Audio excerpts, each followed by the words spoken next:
Welcome to Loops and Iteration. Basically, this is where computers do repetitive tasks that we humans don't want to do. This is where the real power and the real benefit of computers happen. Each time through the loop, we have to do something smart, but we can tell a computer to do it a million times really quite easily. And so the basic idea is that at some point in the code, you go back up, right? The idea is that you've done something, let's go do that thing again. And the way we express that in Python is with a couple of keywords. One of the keywords is the while keyword or the for keyword. So we'll start talking about the while, and in a bit we'll talk about definite loops using for. These are called indefinite loops. So while is a keyword, and this is like an if statement. This is a question. Is n greater than 0? That leads to a true or a false answer. And if it is true, this code executes. If it is not true, the code is skipped. And in that respect, it is exactly the same as an if. You could say, if n was greater than 0, run this code, otherwise skip this code. But that's where things get a little bit different. So if it's true, in this case n is 5, so it is true, so it runs this. It prints out 5, which prints that out, and then subtracts 1 from n, which makes it 4. But with the while statement, it goes back up again. And it rechecks the question. That's another way to say this is here. Rechecks the question.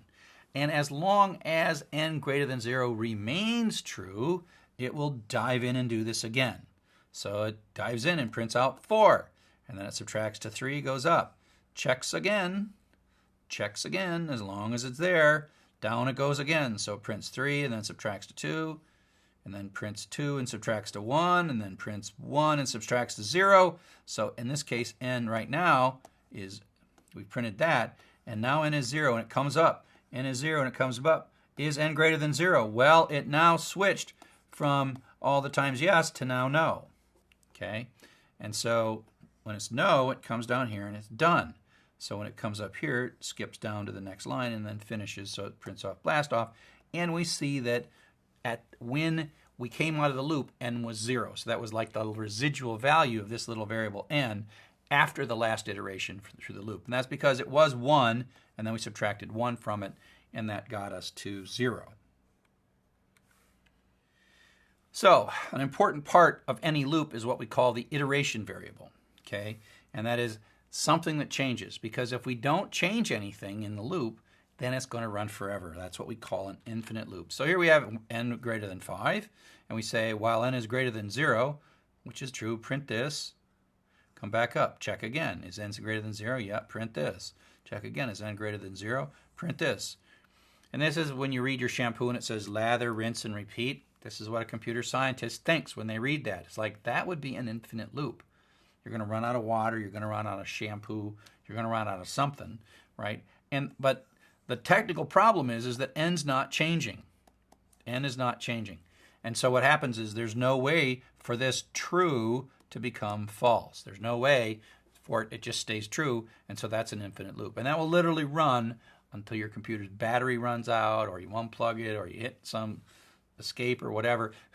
If your computer is spinning in a beach ball, and it's got some weird little thing, it's probably in a loop that is either infinite or nearly infinite. So this is a bad thing to do because it locks up computers. If you write code to do this and you run it on your computer, you will probably get some kind of a spinning beach ball or whatever that your computer, whichever your operating system does, because it's not good to put your computer in an infinite loop. And so we need somehow to have an iteration variable that changes. And in this previous one, I subtracted 1 from n, and so this variable eventually went from true, true, true, true, true, false. And so it became false. This question became false, which gets us out of the loop. This variable that we use to control it is what we call an iteration variable, because it controls how long the iterations run and when the iterations stop. So this is an infinite loop because we're not affecting the iteration variable. The iteration variable still is n.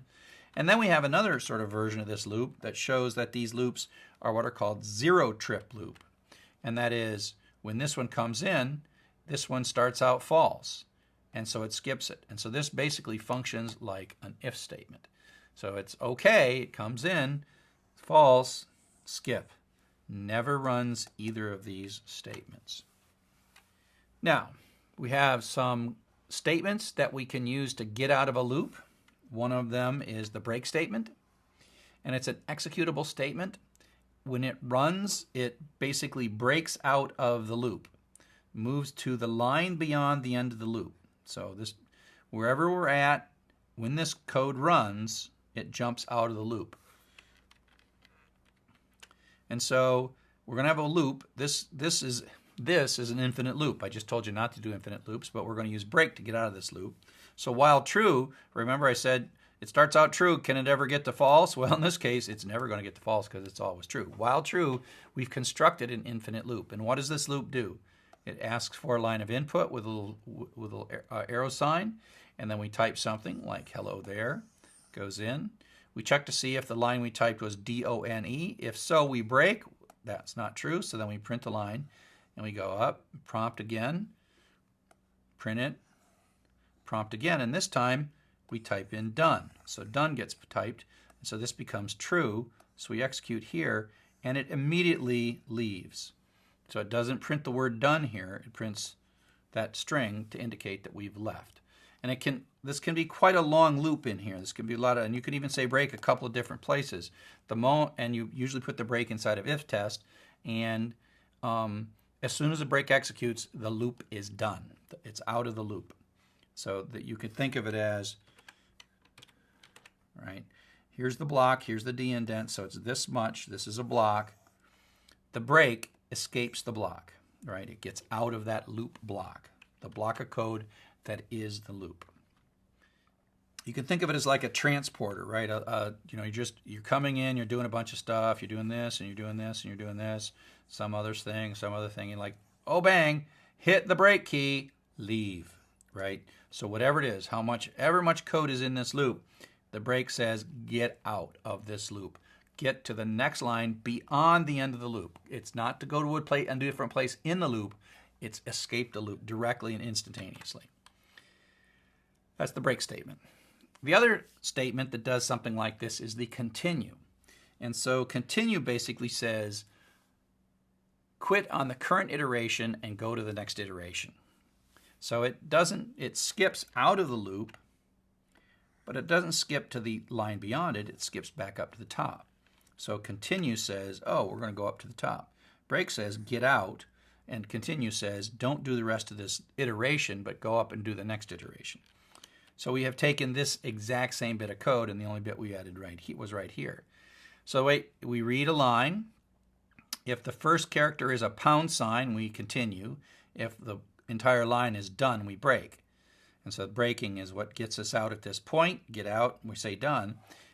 And what we do is if we find a line like this one that has pound sign as the first character, we skip back to the beginning of the loop. We go back down and we do another input. So we don't print that, but we say something here, and so it does not print the line, so it skips that. So it's like skipping to the top of the loop, not skipping out of the loop. So break skips out of the loop, and continue skips to the top of the loop. And again, same kind of thing. You're running through this loop all kinds of ways. You don't hit the continue. You just happen to stumble and you run a continue statement and you go back up to the top of the loop, meaning there's nothing down here that you run. The continue doesn't get you out of the loop. The continue goes to the next iteration, basically. Abandons the current iteration and goes to the next iteration.